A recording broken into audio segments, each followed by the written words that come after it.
GS. We went over the Lincolns already, and the Mercedes-Benz SLC SLK, and then the last one being the Toyota Yaris. Those last two I could care less about. Like I cool, I guess. Like I don't know. I'm not huge. Like unless it's the high end Mercedes. Like I don't know much about them. You know, or an AMG. Like I know a lot about those, but I mean, the SLKs I was always kind of indifferent about. I know like the AMG SLKs were pretty cool back in the day, the Green Monsters, but I was always never like, I don't really love that car. The monster from the Green Hell was the GT. That's what I didn't say. You said the SLK. I know. I was thinking of the other one. You're not a real car fan, are you? I'm gonna get hated on. Comment, like, and subscribe. Comment on our YouTube and our Facebook. I purposely said that so I can get people to engage with us. And that was the hidden agenda behind all. So we talked about GM and we talked about Ford. And we had a couple Dodges on there too. We did talk about some Dodges, but we talked about how they're moving to more of like an SUV. So speaking of some of the SUVs out there, the Jeep Wrangler and the new GM Hummer. Yep. So we want to talk a little bit about some of the crazy new features that have come out about these cars. So Chrysler just announced, so the FCA just announced that they're going to bring out a hybrid Wrangler. Yeah, so it's going to be a four-wheel drive hybrid Wrangler. Dude, I bet it's going to be slow. It's going to be like zero power. It's going to be like all those old hybrid model SUVs way back. You know, like you're purposely baiting me. Because I'm really good at that. It's an electric motor, so obvious instant torque. Yeah, but I'm really good at baiting you. No, I mean now you're whatever. but no, I mean instant torque. I know the range on this is still going to be a little small. I don't have the exact schematics below it. So you're going to have, I believe it's a 2-liter turbo as your main engine. I think it's a 2.4. I think 2.4. No, you're right. It's 2-liter. 2.0. What was that? 2.0. Okay, that's what I thought I was right. Was what you were saying. So, but no, yeah. So it's going to have a 2-liter turbo, and then 4 electric motors at each wheel. So it's going to be pretty nice, and I think it's going to be very good. Did they say it was going to have 4 electric motors at each wheel? I thought it did. I'm going to go on record of saying I don't think it was. The internet will prove us right or wrong, but I do know that combined, the electric motors produce 134 horsepower. They do have a electric starter motor that apparently adds 44 horsepower to that. So, all in all, this Wrangler is the most powerful Wrangler. 470 pound-foot of torque. 470 pounds-feet of torque, and I think 370 horsepower. Like, that's just nuts. 375. 375. Don't short it at 5 horsepower. Whoa. But it will be a beast of a Wrangler. There's no real reports on, like, 0 to 60 times or towing capacity, fuel economy. They're expecting it to go what? Well, the electric-only range is going to be 25 miles of electric-only driving. Dude, that's pretty cool. Yeah, it's going to be great for... there's a couple options for... It's going to be great for stealth runs. That could be one of the things. Sneaking home from out past curfew. Yeah, if you're an 18-year-old and you're sneaking in for curfew, just like put it in all electric mode. Or if you're a 34-year-old sneaking in from curfew, make sure that your Uber driver has an electric car. 25 miles of electric only range. There are a few different driving modes, like electric only. That's a weird driving mode. It's whenever the clutch isn't engaging right, so it just it makes that noise. It was in the article. I'm trying to find it again. And electric mode. You have an e-save mode was the other one, and then the hybrid mode. So you have the 3 different modes. Electric mode prioritizes the electric motors for efficiency for commuting. So it's going to be more of like just an efficiency one. You're going to have an e-save mode, which is going to help the battery kind of save energy for a little while longer, and you're going to be running more off the turbo. And then you have the hybrid mode, which is the default setting, so it's going to be like your typical one. So yeah, just your normal hybrid drive. Yeah, you start it up, it's going to start up in that one, just, drive it around. I think that's going to be the one that most people are in, but it's pretty cool in the idea of like, hey, they thought about this, and a lot of your trail ridings too. 25 miles of trail riding in electric mode, that's going to be saving you a ton of gas, and you're going to have a lot of instant torque too. Yeah, or think about like if you get you run out of gas and you're 25 miles out in the wilderness, you can use your electronic motors to get out. Just don't run the AC while doing it. Yeah. Now, that's the most powerful Wrangler ever, which is pretty darn cool. However, it does not even hold a candle to the next car we want to As talk far about. as power goes. Well, as far as power. I Yeah. mean, we don't really know anything because that is actually going to be produced. They have announced it. It's coming out. It's done. This next car, we don't know much about. Still a secret. They have little teaser commercials. Yeah, it's kind of weird, but it's the Hummer. So the fully electric Hummer is rumored to have that 1,000 horsepower. Yeah, electric, all electric. All electric, 1,000 horsepower.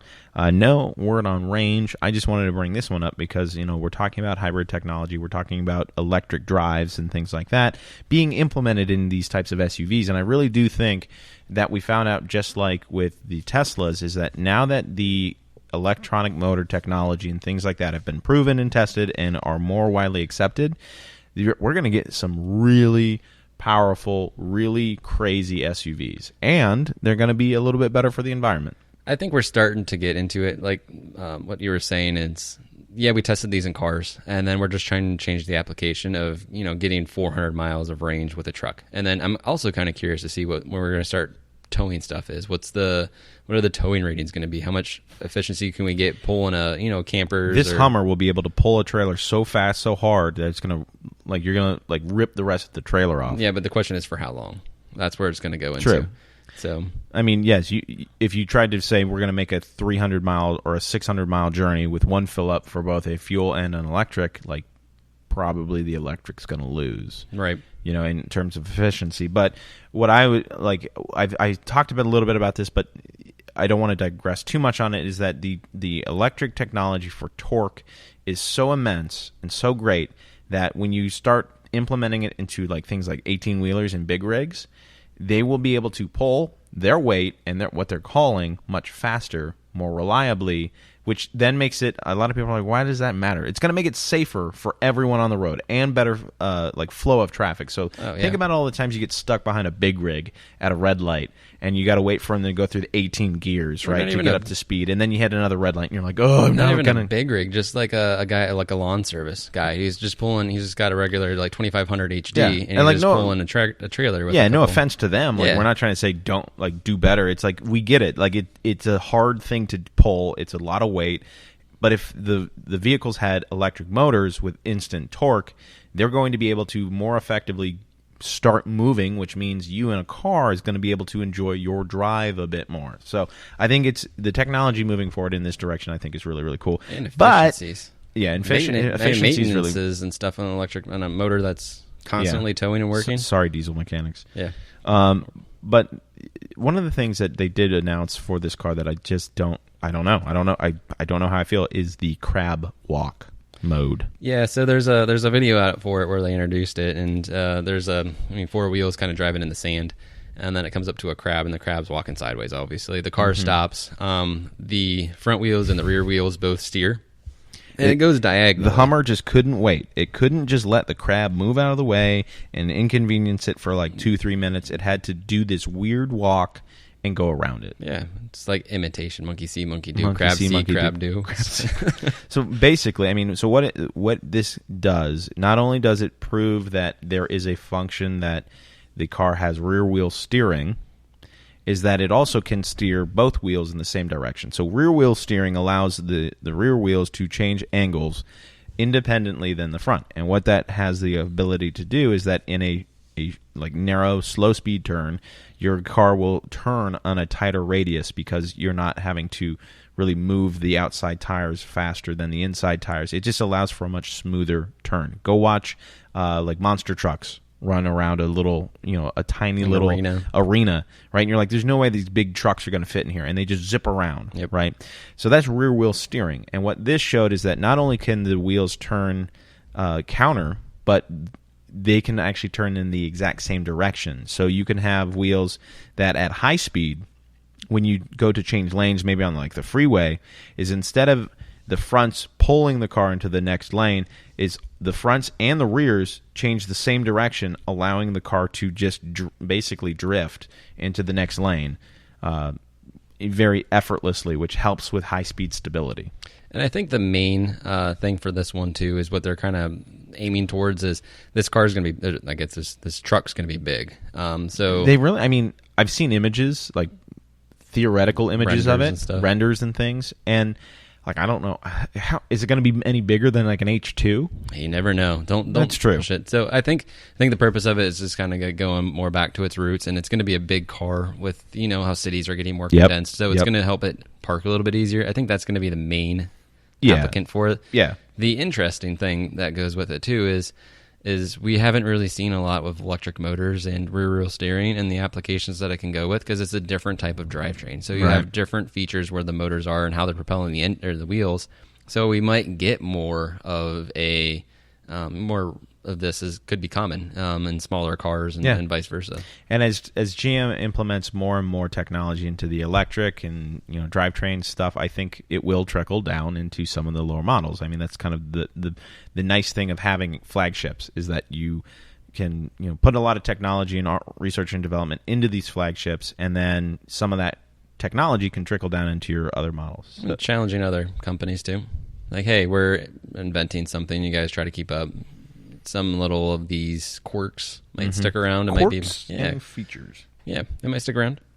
So, the nice thing, though, that they did also announce on that is that we're going to be getting a teaser, another teaser, or at least maybe even more of a debut on, drumroll, October. Oh, God, that sounds horrible. Don't ever do that again. Well, you told me drum roll. I can do it digitally. Well, I got excited. This was physically. People, we're purists. He's physically excited, We're folks. purists here. Physically excited. This is the pure, really bad drum roll. I don't want to put it away. No, I'm kidding. But 10/20, 2020. So 10/20/2020, October 20th, 2020. I don't know how many more. I guess I could say it for the European model, that it would be 20/10/2020. I wonder why they did it that specific date.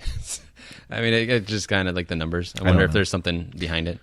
1020, maybe it's 1,020 horsepower.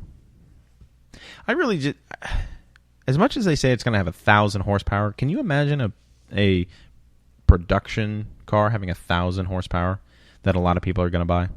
Like the Mustang Mach-E? The Mach-E that they came out with was like the 1400. That was a racing prototype, right? So I don't know. I'm curious to see more. So, but good on GM and Hummer for introducing the interesting and innovative new feature called Crab Walk. And stay tuned to our channel more, so you can follow and learn more about that 10/20 release date. We'll definitely talk to you guys, and maybe they'll bring out something like snail mode or something. Yeah, probably tortoise mode. What other animal walks really cool? Hawk mode. No, that's Tesla's got the hawk. Yeah, mode. You failed that one. Yeah, whatever. Well, ladies and gentlemen, thank you so much for joining us here on the Midwest Motoring Podcast. I'm excited to announce that we finally have a YouTube channel. There's not much up there yet, but all of our podcasts will be up on YouTube. So if you prefer to listen while you air quotes watch, go to YouTube, search the Midwest Motoring Podcast, and you'll find us. Go ahead and like, subscribe, and do all that kind of stuff. But please also leave a like, a comment, and a rating on any of the podcast platforms that you guys are enjoying this content from, whether it be Apple, Google, Spreaker. I guess we're now on Spotify, or we're on iHeartRadio now. So we're on a lot of different sources for you guys to enjoy it. So get out there, give us a like, give us a comment. Even if it's bad, we want to know how we can improve. Somebody mentioned that my P's and my T's and things like that are bad. So we're going to be working on getting a what they call a plosive screen or a pop screen. So we will take all of the criticism that we can, because we want to grow and we want to improve. But Mike, any last final comments for us? Just reiterating what you said. I mean, cool, man. Without criticism, we can take it constructively. That's the only thing I ask. Just that we hate you guys, and then that's it. There is a little bit of that, but there's also just one-star reviews or 5 stars, and nobody's leaving a comment. So get out there, just leave us a comment, leave us a like, let us know what we can do to improve, and if we're doing fantastic, let us know that. So this has been episode 16 of the Midwest Motoring Podcast. Sponsored by Hagerty. So thank you so much for joining us today. I hope you guys are staying safe out there. And as always, stay safe, stay healthy, and keep driving.